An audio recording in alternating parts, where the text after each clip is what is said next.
Velho Testamento, lição número 33.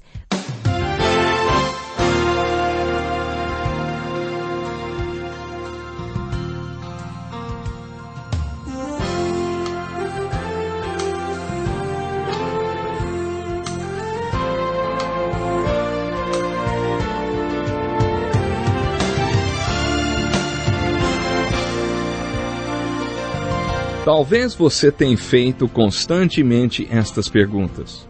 Onde posso encontrar refúgio num mundo cheio de conflitos? Ou, como e onde posso encontrar força para vencer nesse mundo que oferece tantas derrotas? Acompanhe agora com o pastor Edson Bruno mais um programa Encontro com a Palavra.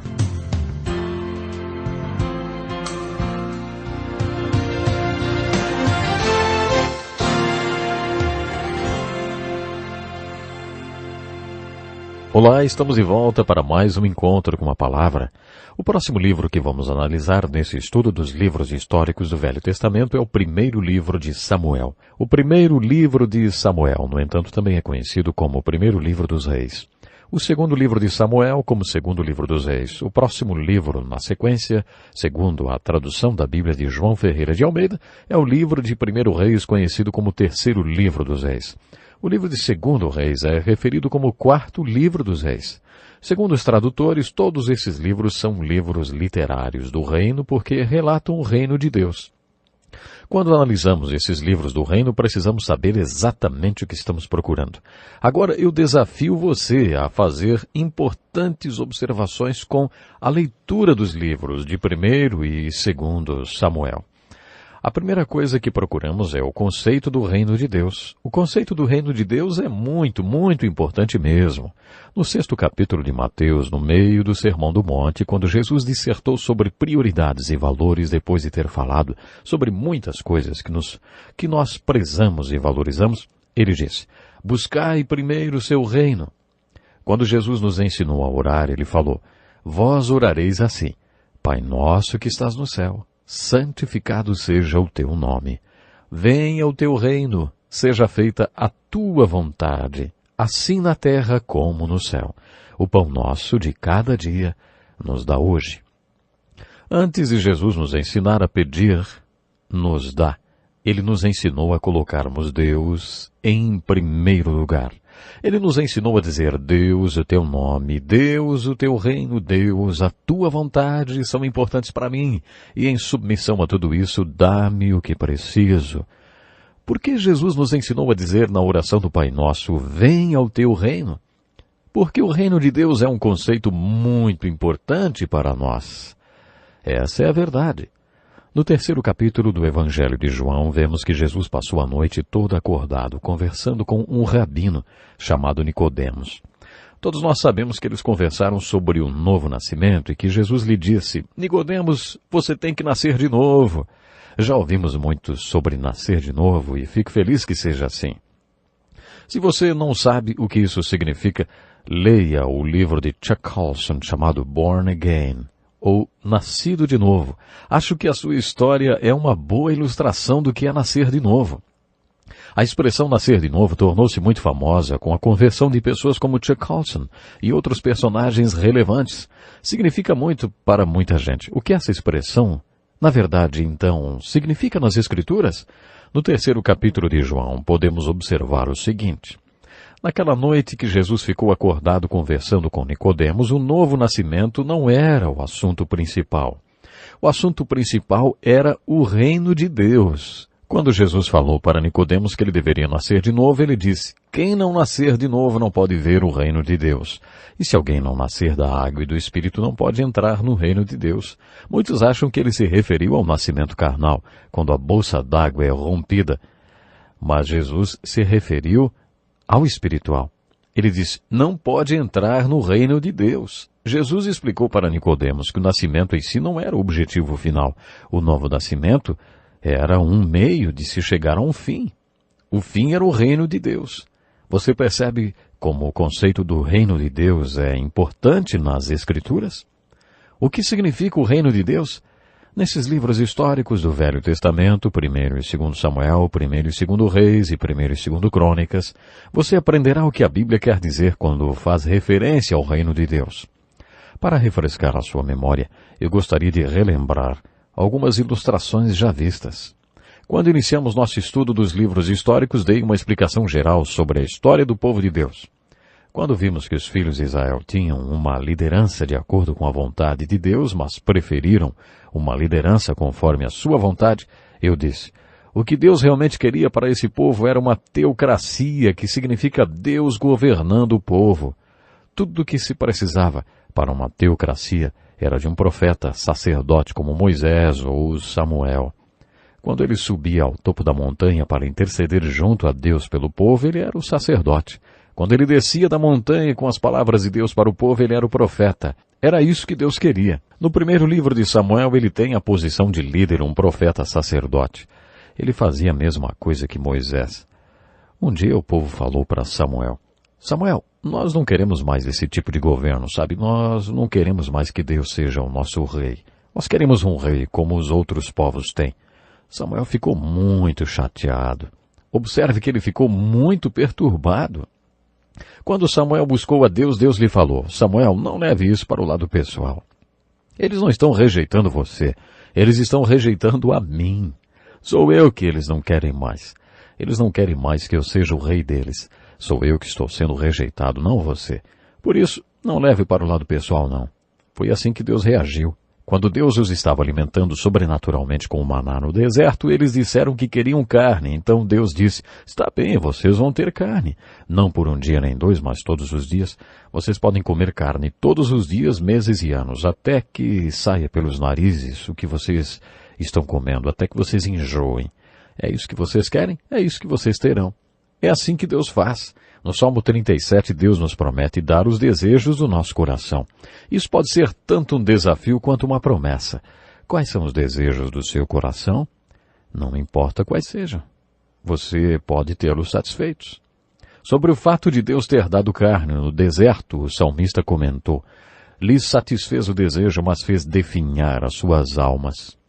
Quando quiseram um rei, Deus fez a mesma coisa. Ele disse, vejam bem, nos meus planos, eu seria o rei de vocês, mas vocês querem do seu jeito. Então, Samuel, dê a eles os reis que eles querem.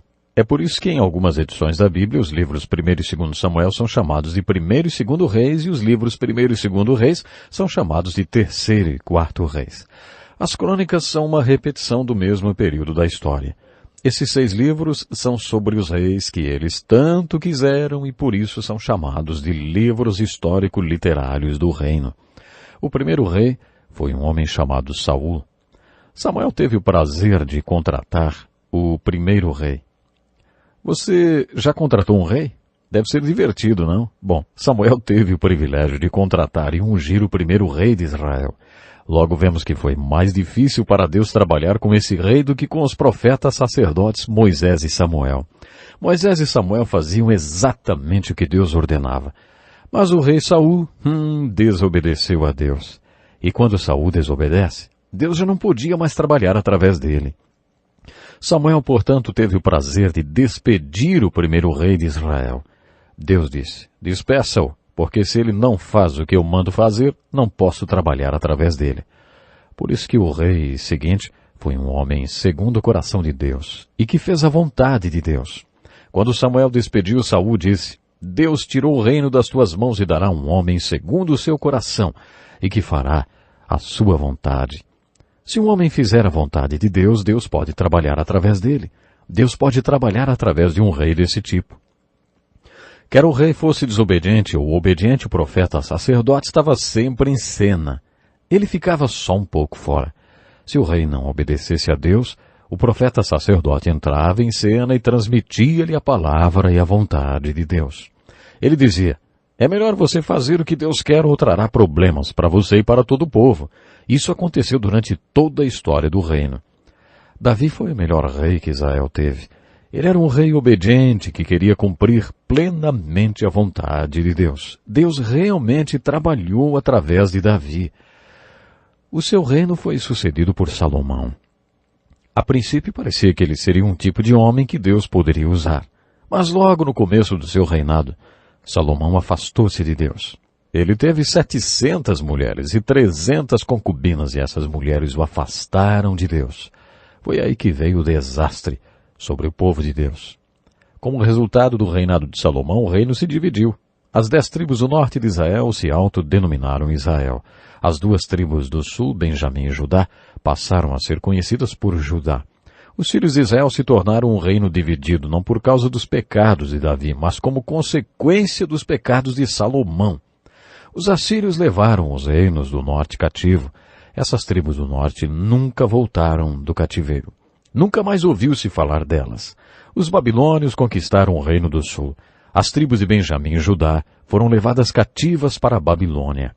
Por 70 anos os filhos de Israel possuíram a terra, mas ninguém a habitava porque eles não viviam lá. Depois que passaram 70 anos, a Pérsia conquistou a Babilônia. Uma das primeiras coisas que aconteceram foi que Ciro, o grande imperador da Pérsia, teve um sonho. Nesse sonho, Deus vivo e verdadeiro o moveu a fazer um decreto declarando que todos os hebreus cativos que habitavam na Babilônia, a qual tinha se tornado Pérsia, eram livres para voltar para Israel e reconstruir o templo e a cidade. Quando apresentei uma visão geral da história de Israel, disse que ela poderia ser uma matéria difícil. Entretanto, você não precisa ser um estudante da história dos hebreus para entender o Velho Testamento o suficiente para tirar uma aplicação devocional e prática para a sua vida. Para que você tire proveito da leitura, da literatura histórica do Velho Testamento, basta conhecer 7 fatos da história dos hebreus. O primeiro é o reino. O povo quis um rei, por isso Deus deu-lhes um reino. Como consequência dos pecados de Salomão, o reino foi dividido. O reino dividido é o fato número 2. O fato número 3 é que os assírios levaram cativo o reino do norte que estava dividido do reino do sul. Fato número 4 é a extinção do reino do norte. Depois que as 10 tribos do norte foram tomadas cativas pelos assírios, nunca mais ouvimos falar das 10 tribos de Israel. Elas são tidas como as 10 tribos perdidas de Israel. O cativeiro babilônico do reino do sul é o 5º fato da história dos hebreus que nós conhecemos. O fato número 6 é a conquista dos babilônicos pelos persas. O fato número 7 é o retorno de alguns judeus do cativeiro babilônico. Se você entende esses 7 fatos da história dos hebreus, você possui conhecimento suficiente para entender o Velho Testamento. Se você estiver decidido a levar a sério o estudo do Velho e do Novo Testamento, uma coisa que você tem que fazer é entender o conceito do reino de Deus. Acho que Deus considera esse assunto bem importante, porque só no Velho Testamento há 6 livros que abordam somente esse tema, o reino de Deus. Os estudiosos se referem aos 2 livros de Samuel, aos 2 de Reis e aos 2 de Crônicas como a literatura do reino do Velho Testamento. Durante a leitura dos livros históricos do reino, observe a ênfase dada a este conceito importante do reino de Deus.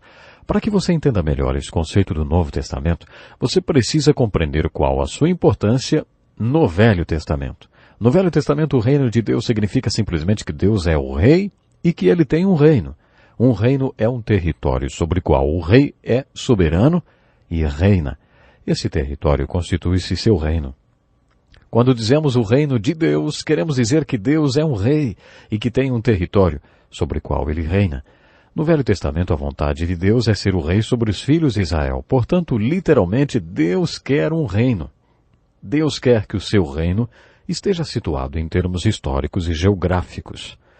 Deus quer que o seu reino seja um determinado povo que viva num espaço geográfico específico sobre a terra, num período histórico também específico. Deus quer ser o seu rei e quer que esse povo seja seu reino bem aqui na terra. Esse foi o plano de Deus. Mas os filhos de Israel tinham uma mensagem para Deus por meio de Samuel. Nós não queremos mais esse tipo de governo. Queremos um rei como os outros povos têm. E Deus respondeu, muito bem, Samuel vai ler para vocês seus direitos e vai dizer como serão as coisas quando vocês tiverem esses seus reis. Se é isso que vocês querem, então é isso que vocês terão.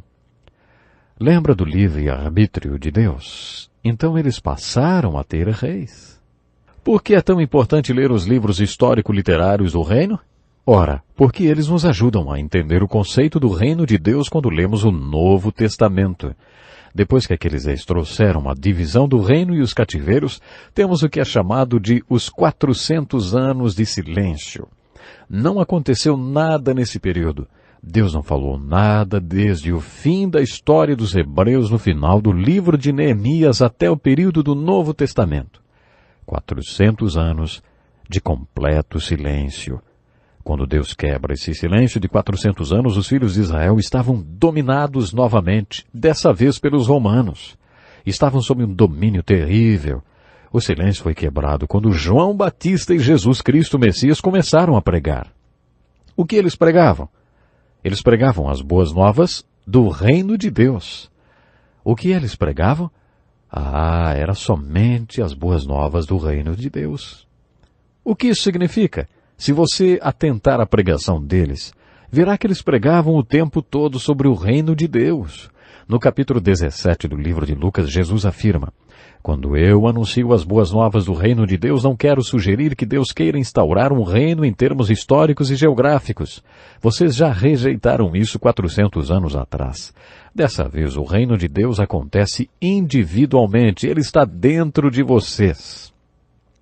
A aplicação do que Jesus disse é que qualquer homem, mulher, menino, menina, que permita que Deus levante a bandeira branca de rendição no seu coração e que declare: eu quero que o Senhor seja o meu rei, eu quero estar debaixo do seu governo, essa pessoa, sim, faz parte do reino de Deus. Ela viu o reino de Deus e já faz parte dele. Quando Jesus disse a Nicodemos que o novo nascimento era um meio e não um fim, e que esse fim era o reino de Deus, ele disse: Nicodemos, para que as pessoas vejam o reino que se constitui, as boas novas, elas têm que ter uma experiência. Elas têm que nascer de novo. Somente quando elas nascem de novo é que podem ver que Deus quer ser o seu rei. Somente depois de terem visto o reino de Deus é que elas entrarão nele. Paulo disse a mesma coisa na primeira carta aos Coríntios, capítulo 12, verso 3. Ninguém pode dizer Jesus é Senhor, senão pelo Espírito Santo. O que Paulo quis dizer com isso? Há alguns anos fui preletor num retiro com um grupo de homens da terceira idade. Dei a eles a seguinte tarefa. Pedi que lessem a segunda metade do capítulo 6 de Mateus e estudassem o sistema de valores de Jesus. Pedi que respondessem a 2 perguntas. A primeira era: de acordo com as Escrituras em Mateus capítulo 6, versos 19 ao 34, quais deveriam ser minhas prioridades? E, em ordem de prioridade, quais as coisas mais importantes na minha vida? Pedi que eles escrevessem a resposta para mim. Depois fiz outra pergunta. Baseado em minha própria vivência, em como usei o meu tempo, dinheiro, experiência, energia e sentimentos, quais são as minhas prioridades? Baseado em como conduzo minha vida hoje, quais são as coisas mais importantes na minha vida em ordem de prioridade? E eu disse: seja honesto. Se depois você quiser compartilhar sua resposta, poderá fazê-lo. Se não quiser, não precisará fazê-lo. Faça esse exercício como uma autorreflexão. Depois de 4 horas trabalhando nesse tema, reunimos-nos novamente, então perguntei: alguém gostaria de compartilhar suas respostas? Depois de um longo silêncio, um homem disse: eu gostaria. Pela primeira vez na minha vida, eu percebi que Jesus Cristo e Deus têm que ser a prioridade número 1 da minha vida. E eu perguntei: você nunca tinha percebido isso antes? Ele respondeu: na realidade, não. Eu estava pastoreando aquela igreja havia 10 anos e não conseguia entender como aquele homem não tinha visto isso antes. Quando ele finalmente percebeu por si mesmo, aprendeu a importante lição. Então eu disse: e a segunda pergunta? Baseado em como você usa o seu tempo, dinheiro e energia, quais são as suas prioridades? Jesus disse que se quisermos saber onde está o nosso coração, devemos nos perguntar onde estão nossos tesouros. O que quer dizer? Analise seus balanços financeiros dos 2 últimos anos, pegue as suas antigas agendas e veja como você usou seu tempo nos 2 últimos anos. É assim que descobrirá onde está o seu coração. Eu tinha enfatizado isso na minha pregação. Aquele mesmo homem respondeu: As coisas mais importantes na minha vida são minha esposa, meu filho e a estabilidade financeira. Ele listou mais 6 outras coisas e depois disse: eu gostaria de saber onde Jesus se encaixa em tudo isso. Depois que vários deles compartilharam coisas semelhantes, eu disse: quero compartilhar uma coisa com vocês. Jesus disse que se você nasceu de novo, você pode ver algo importante. Você pode ver algo e entrar em um lugar. Ele disse que se você nasceu de novo, verá o reino de Deus e que Deus quer ser o seu rei. Quando você nascer de novo, terá uma relação na qual Deus é o seu rei. Muitos de vocês disseram que nunca tinham percebido e agora admitem que nunca tiveram esse tipo de relação. Eu pergunto: vocês já nasceram de novo? Se Jesus disse essa verdade sobre esse tipo de relacionamento, será que você pode dizer que nasceu de novo? Em outras palavras, o propósito do novo nascimento é que você veja e entre no reino de Deus. Se você disser que não vê e que ainda não entrou no reino de Deus, você está dizendo que ainda não nasceu de novo. Paulo diz que não podemos dizer Jesus é Senhor senão pelo Espírito Santo. O que ele quis dizer?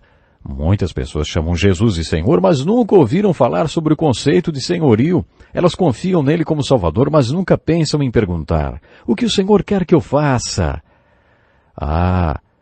O Senhor gostaria de ser o meu rei? Jesus disse que o primeiro resultado do novo nascimento é você perceber que Deus quer ser o seu rei. De acordo com Jesus, você iniciará um novo relacionamento.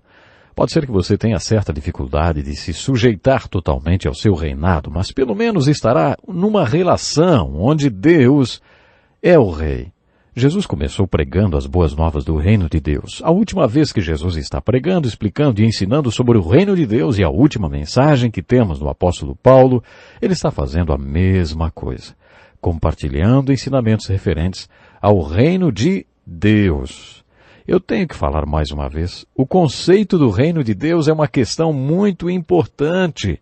Nossas orações devem iniciar com venha ao teu reino. Quando estabelecemos nossas prioridades, o reino de Deus deve ser a prioridade número 1.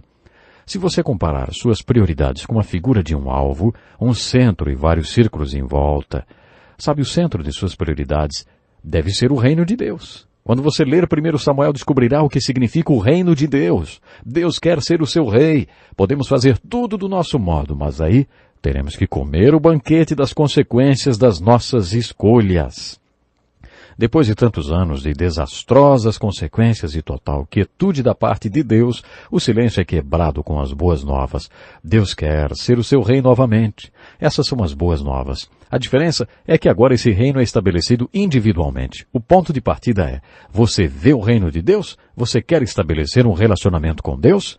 Quando você chegar nesse ponto da história dos Hebreus, essa é a questão mais importante que você deve observar. O conceito do reino de Deus. Se você entender esse conceito aqui nos livros do Velho Testamento, chamados de livros históricos do reino, então você pode ir sim para o Novo Testamento. E quando ouvir essa frase, já terá a revelação do que ela realmente significa. O propósito do novo nascimento é o primeiro resultado dele, sem dúvida. Reino de Deus. Quando você nasce de novo, você entra no reino de Deus. Você já viu o reino de Deus? Você já entrou no reino de Deus? Ei, você, meu ouvinte, você já nasceu de novo? Nosso tempo acabou. Mas, querido ouvinte, se você é como muitos que conheço, que está na igreja, mas nunca nasceu de novo, nunca entrou no reino de Deus, escreva para nós. Nós queremos que você possa realmente experimentar o que é fazer parte do reino de Deus. Muito obrigado por ter nos acompanhado. Até ao nosso próximo programa. Que lição importantíssima. Obrigado, pastor Edson Bruno. Prezado ouvinte, coloque em prática o que você